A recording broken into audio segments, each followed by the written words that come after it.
بسم اللہ الرحمن الرحیم۔ السلام علیکم ورحمۃ اللہ وبرکاتہ۔ محترم سامعین، آج کی ہماری ویڈیو کا عنوان ہے صبر و تحمل۔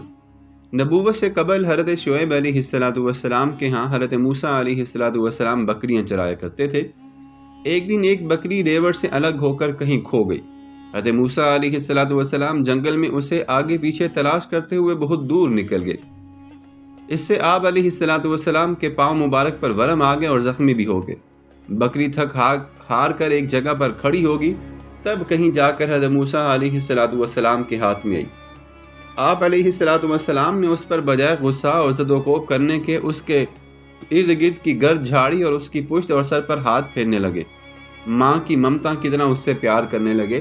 باوجود اس قدر اذیت برداشت کرنے کے ذرہ برابر بھی اس پر آپ نے غصہ بالکل نہ کیا، بلکہ اس کی تکلیف کو دیکھ کر آپ کا دل رقیق ہو گیا اور آنکھوں میں آنسو آ گئے۔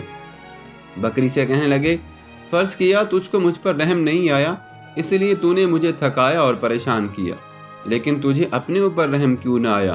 میرے پاؤں کے آبروں اور زخموں پر تجھے رحم نہ آیا تھا، کم از کم تجھے اپنے اوپر تو رحم آنا چاہیے تھا۔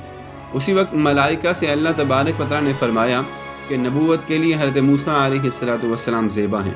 امت کا غم کھانے اور ان کی طرف سے ایذا رسانی کے تحمل کے لیے جس حوصلے اور جس دل و جگر کی ضرورت ہوتی ہے، وہ خوبی ان میں خوب موجود ہے۔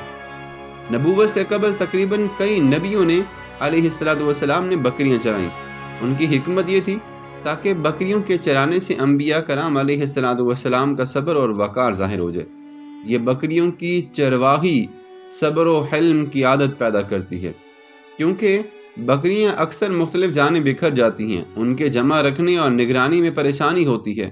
اس کام کے لیے دل و دماغ کا قابل برداشت ہونا بھی بہت ضروری ہوتا ہے۔ محترم سامعین، اس حکایت سے یہ بات معلوم ہوتی ہے کہ مخلوق کے خدا پر رحم کرنے سے دنیا اور آخرت میں سرفرازی عطا ہوتی ہے۔